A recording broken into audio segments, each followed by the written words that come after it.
Душа учителя очень многогранна.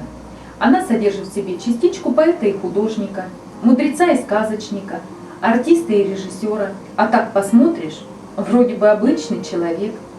Как близки мне и понятны эти слова. Ведь действительно, приходя каждое утро на работу, мне приходится не единожды за день принимать мудрые решения.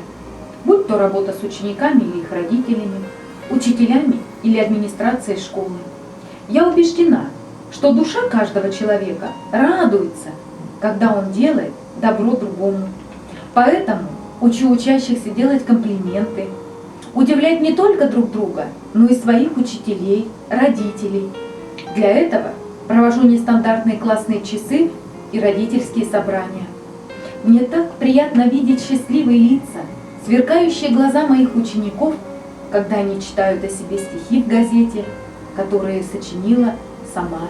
Широта моей души проявляется не только в любви к многочисленным ученикам, но и к своим собственным детям.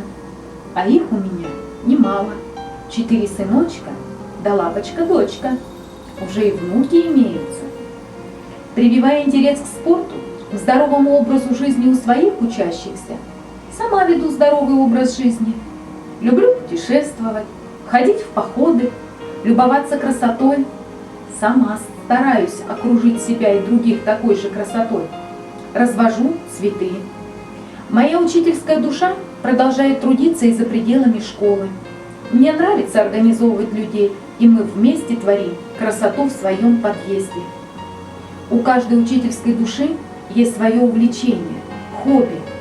Одно из моих любимых занятий – это видеосъемка. В эти минуты я чувствую себя самой счастливой. И прав Константин Ушинский, утверждая, что если вы удачно выберете труд и вложите в него свою душу, то счастье само отыщет вас.